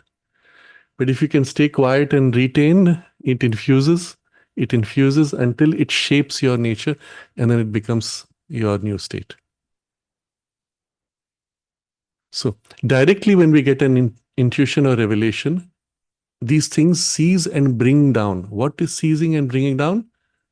The intellect, memory, imagination, logical faculty. Seize of it. So how, and this is really, you have to go deep. All this Sri Aurobindo elaborates upon in his writings in the synthesis of yoga. But we'll just touch upon the ideas. Your intellect, because your intelligence has its tendencies, has its preferences, and the part of the thing which is coming that fits this expectation, you grab that. The rest you can't hold because it's not aligned to you. Or if you try to hold it, you shape it, distort it to fit into the slot or groove of your expectation, your mold of belief, preference, etc. So, intellect, memory. The moment this comes, yes, this reminds me of that. Shloop, I pull my memory and plug in or fit or replace it even by my memory. I have seen some of the most outlandish examples of this. There was a meeting, this was in Delhi. It was organized, some kind of interfaith, and I happened to have been invited. I don't even know how it was done. And there was a group of Buddhists with some Lama and the followers. And then there were several people in different panels. And I think they were part of the organization. So that's how they were there. And many people said things, everybody spoke compassion and usual things which you found common ground and you shared that. And I took the opportunity to go beyond the common ground. And I said Sri Aurobindo's assertion and spoke of the larger things, the evolutionary aspect and the change in consciousness and the manifesting of a divine possibility, all that. I don't remember the details, but that was a broad content. On that side with that group, and I could see there was a certain resistance, but I argued out each of these things with such clarity, you couldn't say, no, that's not true. So then afterwards, one of the women disciples of that Lama came up and she said, it was so good, everything I understood and I appreciated. But there's this one thing which I could not understand. And when I spoke of bringing a spiritual truth and expressing it in the collective consciousness in humanity, that part I couldn't make out. And so I again explained, but found different ways. Then suddenly something clicked into her mind. She said, yes, Sangha. And plop, she absorbed this into her idea of what is Sangha as the community of the believers. And that's it. So the community collective aspect was slotted into the box. And she lost the thing itself, which was being communicated, because she found a piece that fitted her preconception. Then I realized that almost everything else she had similarly slotted out into her belief. And then the head monk came. He had the last say as one of the organizers for this. And then he said, I've heard all these things from all of you who are speakers from Sri Aurobindo's teachings, and I appreciate very much. From what I have understood, Sri Aurobindo says, this world is full of suffering, and we have to find a way to come out of the suffering. And for that, we have to do this, this, this. And he spoke all the things which he normally preaches with his followers of Buddhism. And it was so ridiculous. For him even to say that I have understood this is what Sri Aurobindo is saying, it was so ridiculous. But well, I could see that he had no intellectual training of his own. There are many teachers who are of that kind. They have learned the thing and fixed it so much that it just flows out of them in a very structured, very rigid and narrow framework. There has not been in them, at least, the training of thought or even to question. Although Buddhism itself encourages that, but not everyone who comes to a position of authority has gone through a training for that. So he was one of those. And it was very clear that even if you spoke things which were outside his domain of comprehension or familiarity, he would tend to reduce it to his box. And he actually seemed to believe when he said that. And then I could see with that other disciple, the way she had done this reduction, that probably they had done that. And unconsciously, anything which didn't fit into the box was just filtered out, was not even noticed. It was not understood. So, for example, if you present a series of ideas and there's a person who does not understand half of them, he will retain what he understood and say, you know what, those 3 points were so wonderful. The rest didn't make sense. It didn't resonate or it vanished because he could not grasp. It was something like that. He was so fixed in his box. Just an example of how the reduction can be very dramatic, huge. And it is shocking when you do that from a perspective of somebody who brings down a higher truth. and you see what humanity captures and reduces to, it is so shocking. It is so deeply disappointing. And you can appreciate even the struggle that the mother had after all the effort that she made to help people, when she saw that many were stuck on that kind of very crude basic level. And you can see in some of her later talks expressions of disappointment of this kind. Because she saw they didn't even make the effort to outgrow that. So I digressed a little bit, but trying to give examples of this: intellect, memory, and then imagination. So the moment something is described, and especially if you use a metaphor to describe, the metaphor blows out a whole range of things. So if you say the consciousness, higher consciousness is infinite, straight away you picture, and with your imagination, infinity for you is like opening to space. So you imagine all the stars and galaxies, and you're filled in something which is infinite in essence with a picture. And now with it, I'm imagining all these stars and galaxies. It's so nice. No, you got lost in your imagination. You didn't touch at all the thing which was behind. And this is a common thing you will notice in the human tendency. And then the logical faculty. You have caught this and then straight away started building chains of logic from a little piece. That is not quite it. And they don't align. And then they conflict with something else. It creates. So all of these are tendencies of the mind untrained to be able to stay quiet and open and receive until the full thing sinks and is not plastic enough to allow the full thing to settle and form you. That's why the training for plasticity, the training for stilling of mind, the training for wideness, etc., would be essential if you wanted to receive higher knowledge. Much more so if you want to open to the ability to receive higher knowledge of this kind, or open to higher intuition, inspiration, revelation, etc. If you understand this point, you will see the difference between traditional systems of education versus modern. Modern systems of education form, largely derived in the West. They form you and shape you to fit the cookie cutter shape of a predetermined way of thinking, working, acting, slot you and shape you. The training itself is called in French formation, formation, to give form, to shape. Whereas in the Indian context, the training was to make you break all your limits of habit, make you plastic. Now you see, obviously this has to be the way, for example, if you have to play music on an instrument. And the way it's done is you train your fingers, for example, to play every combinations of notes in every possible sequence. That's the basic training, until your fingers become flexible enough. And then in the training, of course, they impose a fixed pattern. But the correct thing would be, after making flexible, you would open to the intuition. And then create, if necessary, initially grooves of various kinds of variations of music or styles or rhythms.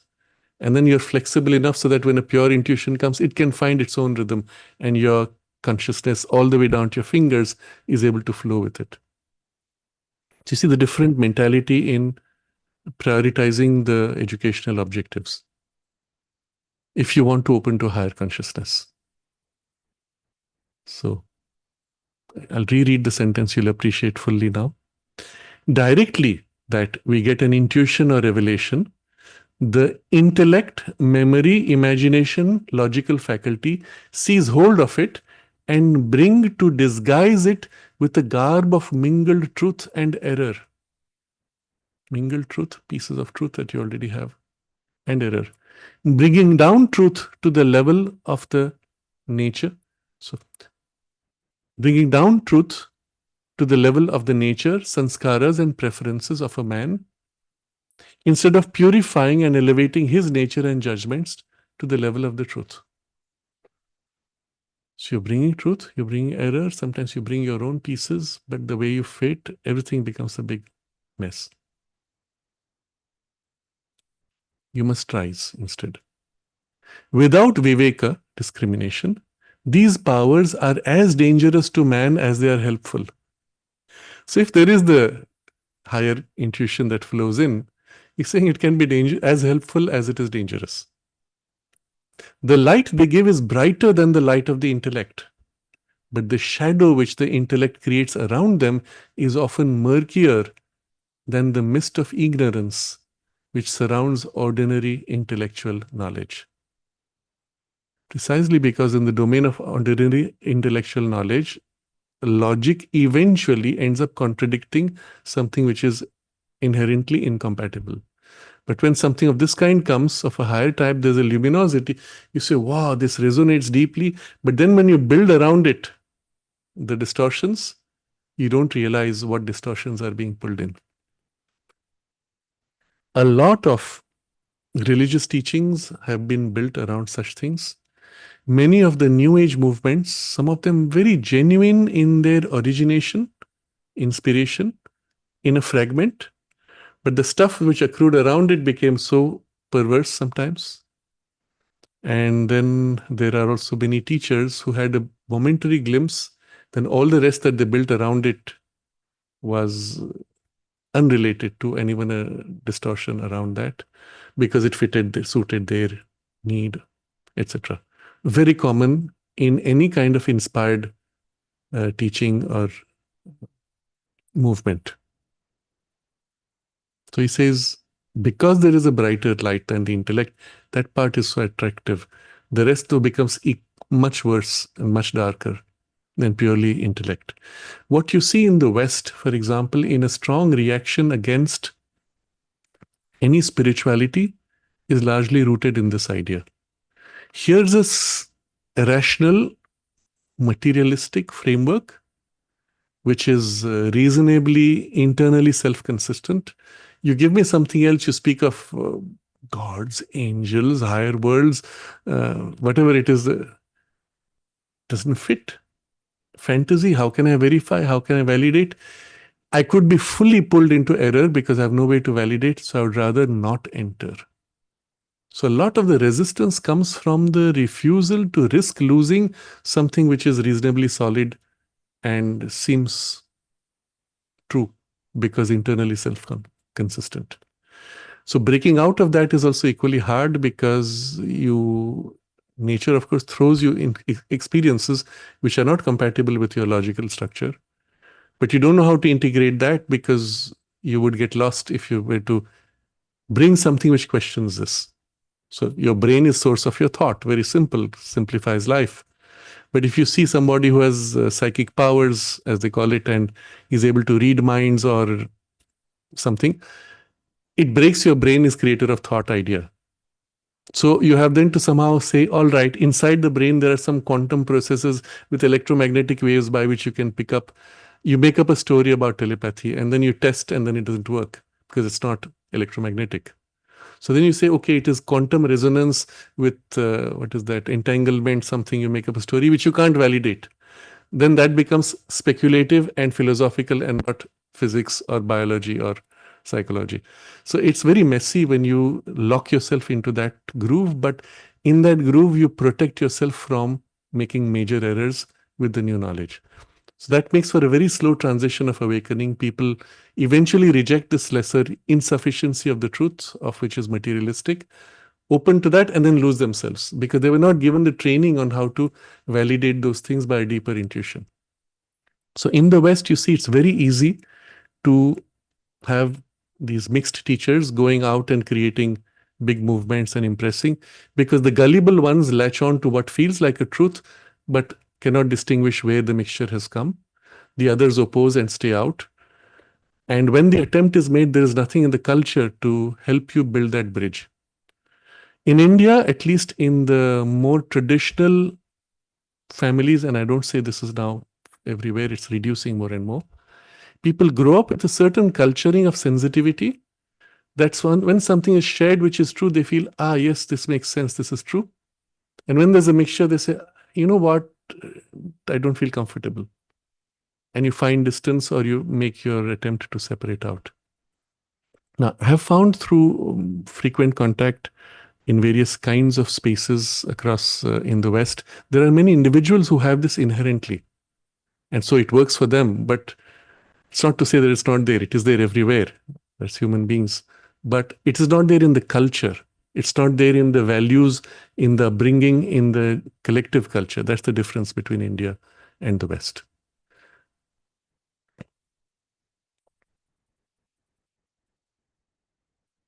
Thus, men who use these powers ignorantly often stumble much more than those who walk by the clear, though limited light of the intellect. So you have an intuition, you say, oh, this is it, and you go with it, more likely you will stumble than if you go by intellect. Because you've surrounded it with things which are not part of the intuition and you don't know the difference. That's why you need discrimination. When these powers begin to work in us, we must be dhira, sthira, steadfast, firm, and not be led away by our enthusiasm. So the mistake is you rush, oh, I found something. Stay calm, wait, stable, allow it to unfold, allow it to reveal itself. We must give time for the viveka, discrimination, to seize on our thoughts and intuitions, arrange them, separate their intellectual from their vijnanamaya, supramental elements. Vijnanamaya elements, supramental elements. Separate the intellectual from the supra-rational, let's say, elements. Correct their false extensions, false limitations, misappropriations. So you can add or limit falsely. You can misappropriate. You take something which is not properly belonging to this and join. And assign them their right application, right extension, right limitation. So when the intuition comes, there's a right application. You provide the right extension or the right limitation. All this comes from the discrimination, viveka. Make in the image of the Upanishads the vyuha. Vyuha is this spread of harmonious pattern. Literally, it would represent as the marshalling, drawing in alignment, placing in relationship. So, in the image, make in the image of the Upanishads the vyuha, or just marshalling of the rays of the sun of knowledge.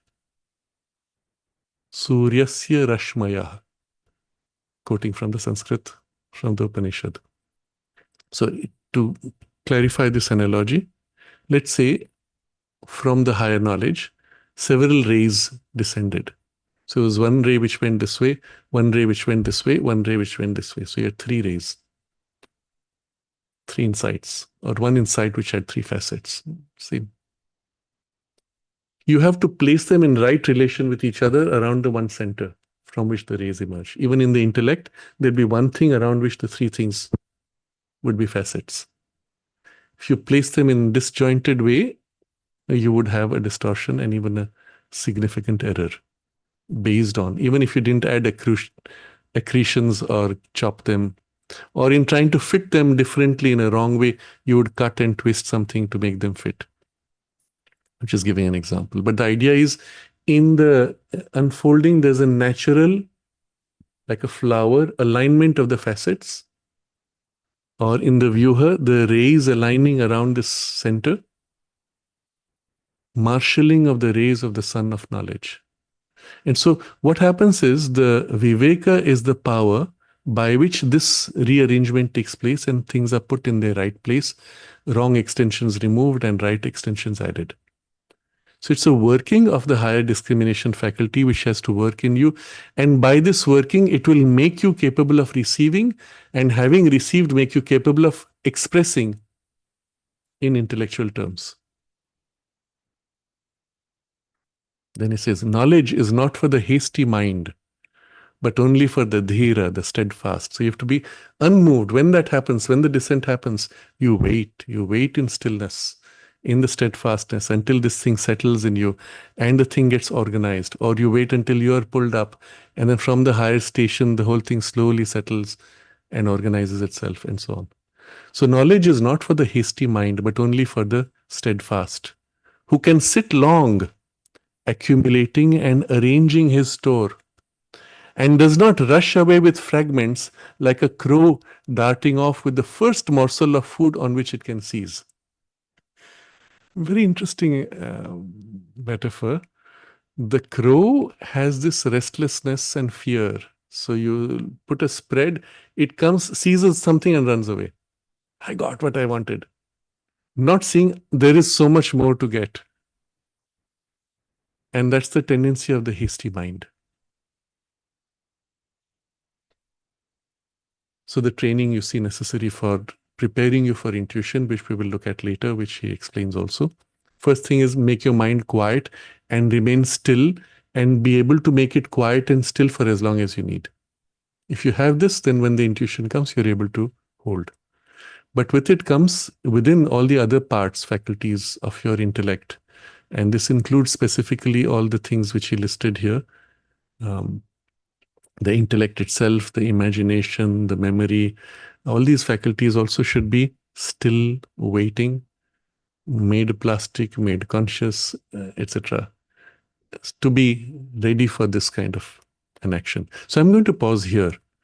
After this, he has, well, maybe just finish quickly. Realization he speaks of. So remember, all this was part of the jnana in knowledge. And then there is the jnana also, which is in realization, and jnana, which is in action. And of these, there are two more paragraphs, very briefly stated. So realization or jnana of experience is the perception of things through bhava, state of being. Bhava of being or sat, truth. Realizing the truth of being. Bhava of chit or knowledge. Realizing the truth of thought. Bhava of tapas or force, realizing the truths of force and action. All these are facets of realization. Bhava of love or ananda, realizing the truths of emotion and sensation and bliss. So you see, he describes being, consciousness or knowledge, thought, force, tapas, intensity, force of action, love and ananda in the emotions and sensations, and the bliss. All these, they have to settle in realization from that jnana, from that higher consciousness as it settles. So when it comes into domain of knowledge, we have seen all this, and then it has to come into domain of experience, and these are all the facets of the experience. We won't dwell upon them too much, but you get the idea of what form it can take when the divine knowledge settles in your experience.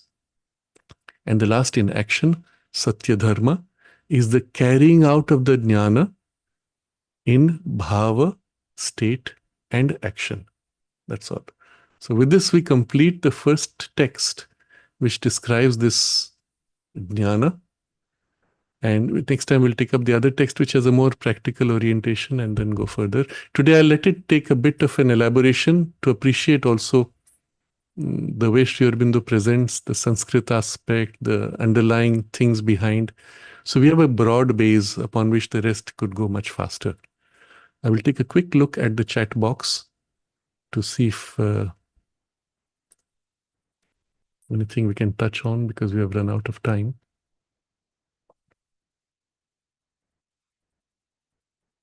Yes, there are comments of people, CDAMG, who says there are those who did this extremely well, people like Tesla and Ramanujan, who could simply close their eyes, see the result and note it down. Yes, not so simple. It was not just close eyes and see result, but we are broadly in that direction that they perceived. So it was not as if they sat down and in the mental state, close eyes and poof, it comes. They had a capacity to enter in deep states of immersion, which they might not call necessarily spiritual or meditative. But even as an intellectual person, you enter into a state of immersion in which your intellect becomes very still and quiet and opens out to a kind of an intuitive sense or source of the thing. And then out of that, the deeper knowledge begins to emerge, and you are familiar with this process. So you are able to get back to it or access it whenever you need. So Tesla was also a deep thinker, but thinker we like to use by that thought process. In deep thinking, it was a meditative poise in which he went to know the thing in essence and had a perception which would be a vision. So an access to that consciously and or often in combination, a spontaneous inflow when they needed. So when they had a work they were doing and something was not working, they would become very quiet and pop, the thing comes. So if they are very developed, as in the case of these two names, then they're familiar with this capacity and they know how to tap into it by becoming quiet and opening. They may not be able to always explain what they did, but they're able to do this. Others who don't have this, they're not as highly developed. They keep working and then they get tired and then pop, it comes. They don't realize that it happened because they were quiet at that point. So often they spend weeks pushing themselves to extreme tiredness. And when they're exhausted and the mind falls silent from exhaustion, the thing comes. And they say, oh, finally, I got the result of my effort for so many weeks. No, you got the result of the effort of relaxation. The so many weeks of effort was preventing you from getting the result. That's the reality. So, yes.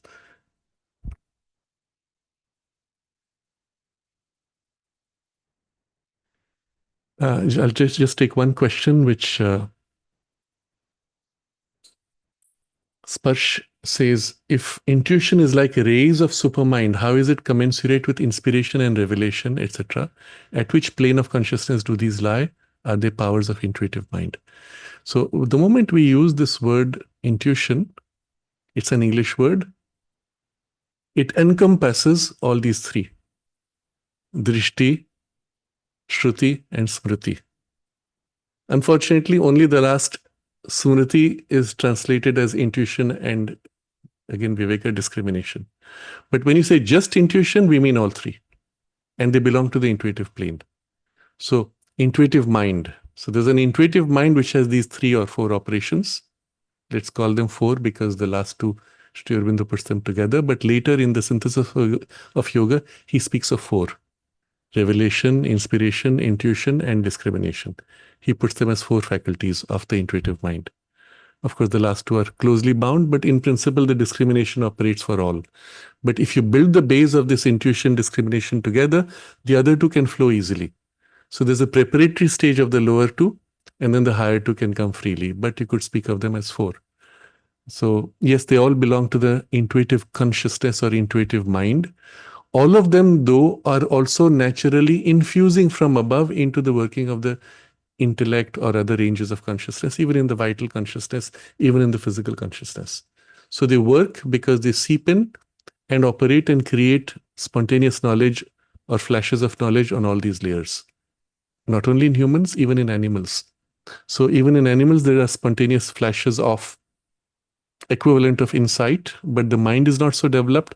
The insight becomes a flash of awakening for an impulse to follow or for something to be done, or a brief moment of gaining a certain knowledge. And then it settles and falls back. Maybe we'll explore some of this a little when we take up examples next time in the text that proceeds. For the rest, please keep the questions. I will go through them and incorporate them in the next session. Let's pause on this because we have completed our time and look at the big picture. There is already this faculty which belongs to the higher grade of knowledge, totally independent of your intellect. It has the ability to have all knowledge. It has all the knowledge which your intellect could be seeking.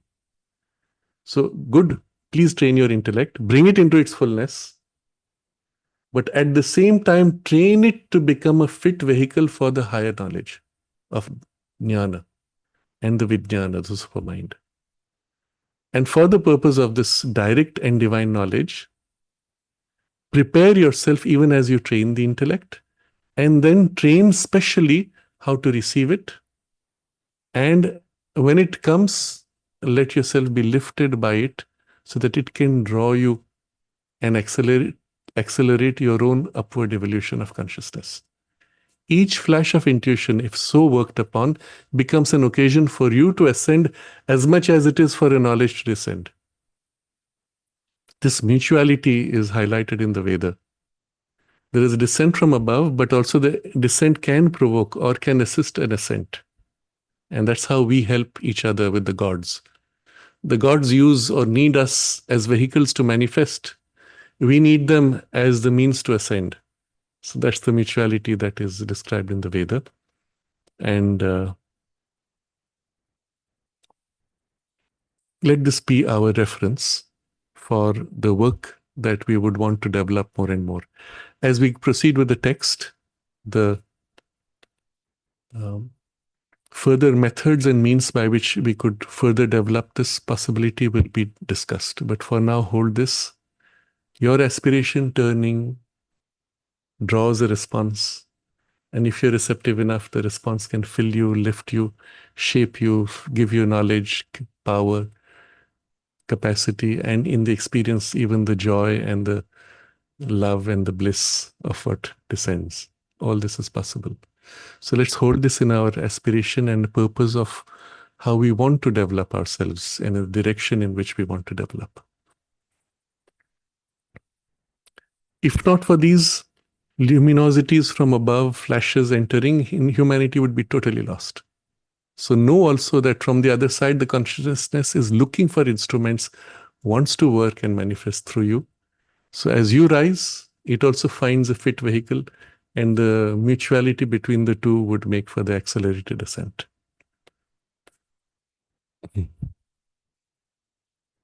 Let's stay in a quiet aspiration, opening ourselves to the higher divine knowledge, jnana, which goes through intuition all the way to supermind, which is waiting to reveal itself and flow into us.